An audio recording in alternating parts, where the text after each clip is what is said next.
Hi guys, good morning and welcome to the channel just a cricket lover. I hope आप सब लोग स्वस्थ होंगे और एकदम मस्त होंगे। काफ़ी गर्मा गर्मी चल रही है इंडियन क्रिकेट टीम में, इंडियन क्रिकेट सर्किट में। अभी थोड़े दिनों में कैप्टन जो है वो अनाउंस होने वाला है कि अगला टेस्ट कैप्टन कौन होगा। उसके बाद उसी के आसपास जो है इंडिया ए टीम भी अनाउंस होगी जो इंग्लैंड जाएगी, वहाँ पे टूर मैचेस खेलेगी। और फिर उसके बाद इंडिया टीम भी जो है वो अनाउंस होने वाली है। पहले वैसे श्योरिटी से कहा जा रहा था कि शुभमन गिल ही अगले टेस्ट कैप्टन होंगे, बट अब रिंग के अंदर अपनी हैट जो है वो बुमराह ने भी डाली है। बुमराह डिजर्व करते हैं। पर्थ में उन्होंने बहुत ज़बरदस्त इंडिया को लीड किया था और इंडिया को पहला टेस्ट मैच जो है वो बॉर्डर गावस्कर ट्रॉफी का जिताया था। और अगर फिफ्थ टेस्ट में भी फोर्थ इनिंग्स में बुमराह बॉलिंग करने के लिए आते, मैं ये चीज़ श्योरिटी देता हूँ 70% चांसेस थे कि इंडिया वो टेस्ट मैच जो है वो जीत जाता, क्योंकि ऑस्ट्रेलिया की साइकी पे बिल्कुल हावी हो चुके थे जसप्रीत बुमराह।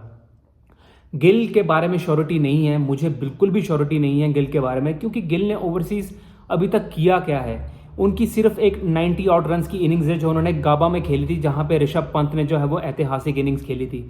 उसके अलावा ओवरसीज में अभी तक कुछ भी प्रूव नहीं किया है। अगर आपको बुमराह को भी नहीं बनाना है कि उनको बैक की प्रॉब्लम रहती है, उनको दिक्कत रहती है इंजरी की, तो आप ऋषभ पंत को बना दो, क्योंकि उन्होंने ओवरसीज अपने आप को प्रूव किया और पिछले 5 साल में इंडिया के वो बेस्ट बैट्समैन जो हैं वो रहे हैं। बट मैं अभी भी कहूंगा गो विद बुमराह। बुमराह के साथ आप एक वाइस कैप्टन जो है वो डेजिग्नेट करो। मेरे हिसाब से पंत वो होने चाहिए टेस्ट क्रिकेट में, और बुमराह जो है वो इंपॉर्टेंट टूर जो है वो खेले। South Africa, New Zealand, Australia, England, ये वाली सीरीज जो है वो बुमराह खेले। और इंडिया का जो लेग हो वो कैप्टनसी जो है वाइस कैप्टन करें। बुमराह इंडिया वाले जो लेग है वो ना खेलें, क्योंकि उनके बैक पे जो है वो ज़्यादा असर पड़ता है। अब देखते हैं कि आने वाले टाइम में होगा क्या। सबसे पहले वीडियो को लाइक कीजिए और चैनल को प्लीज़ सब्सक्राइब कीजिए। It just takes a second. और एक रिक्वेस्ट है कि वीडियो को एंड तक ज़रूर देखिएगा। उसके अलावा भी कुछ रिपोर्ट्स हैं जो मीडिया में आई हैं। विराट कोहली जब से रिटायर हुए हैं, बीसीसीआई डायरेक्टली आके बात तो करता नहीं है, मीडिया को कोटेशन देता रहता है इनडायरेक्टली। और उसमें ये कहा गया है कि विराट ने जब अपनी मंशा जाहिर की कि वो टेस्ट क्रिकेट से रिटायर होना चाहते हैं, जब उनसे ऑस्ट्रेलिया में बात की गई कि आपकी शायद जगह नहीं बन रही है, हो सकता है कि आपको इंग्लैंड ले जाया जाए, सारे मैचेस ना खिलाया जाए, तो विराट ने जब ये अपनी मंशा जाहिर की कि वो टेस्ट क्रिकेट अब छोड़ना चाहते हैं, इंग्लैंड नहीं जाना चाहते, तो बीसीसीआई इनडायरेक्टली ये कोट करने की कोशिश कर रहा है कि हमने विराट को नहीं रोका, हमने उन्हें नहीं कहा कि आप रिकंसिडर करो। This is disrespectful. आप जो बीसीसीआई में बैठे हो, आप क्रिकेटर्स नहीं हो मोस्टली। रॉजर बिन्नी को छोड़ के वहाँ पे कोई भी ऐसा नहीं है जो क्रिकेट खेला हो। आप एक इंडियन क्रिकेटर को, सचिन तेंदुलकर के बाद इंडिया के सबसे बड़े क्रिकेटर को आप इस तरीके से डिसरिस्पेक्ट नहीं कर सकते। This is uncalled for. आपको ठीक है, अगर वो उन्होंने रिटायरमेंट अनाउंस कर दी है, आप उनको नहीं रोकना चाहते, आप मीडिया में आके क्यों बकवास कर रहे हो? आप मुझे ये चीज़ बताओ। आप हमेशा विराट को ही क्यों टारगेट करते हो? जब वो कैप्टन था तब भी आप उसे टारगेट करते थे इनडायरेक्टली। अब जब वो क्रिकेट छोड़ चुका है, स्पेशली T20 छोड़ चुका है, टेस्ट क्रिकेट छोड़ चुका है, आप उसके बारे में बकवास क्यों कर रहे हो? आप अपने प्लेयर को रिस्पेक्ट नहीं करोगे तो आप एक गलत प्रेसिडेंट जो है वो सेट कर रहे हो।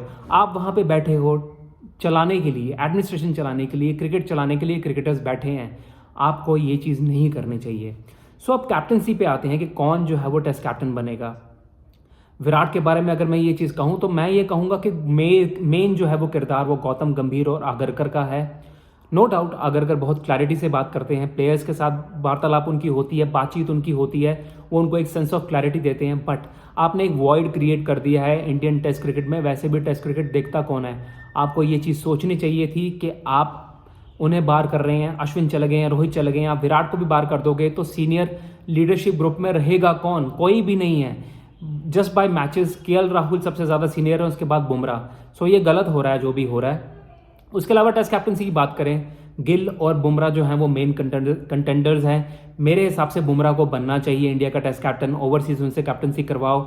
ये जो 2025 से 2027 का जो WTC साइकिल है, उसके बुमराह के अंदर बाकियों को ग्रूम करो। वो चाहे आप पंत को करो, शुभमन गिल को करो, इन दोनों में से किसी एक को आप वाइस कैप्टन बनाओ। आपको ये चीज़ सोचनी चाहिए कि आपकी जो क्रिकेट सर्किट का इस टाइम इंडियन क्रिकेट सर्किट का सबसे बड़ा प्लेयर जो है वो जसप्रीत बुमराह है। 2018 में उन्होंने अपना टेस्ट डेब्यू किया और पूरी दुनिया में उन्होंने अपना डंका बजाया है अभी तक। आप ये गलती मत करो कि एक अंडर परफॉर्मिंग प्लेयर को, जो जिसे अभी खेलते ज़्यादा टाइम भी नहीं हुआ और जिसने अभी तक ओवरसीज परफॉर्म भी नहीं किया, आप उसको कैप्टन बना दोगे तो वो प्लेयर्स की रिस्पेक्ट उसे नहीं मिलेगी और उससे ये होगा कि आपका जो टेस्ट क्रिकेट है वो बहुत ज़्यादा पीछे चला जाएगा, डिरेल हो जाएगा. I hope better sense prevails. Thank you guys, thank you for watching and please do like, share and subscribe.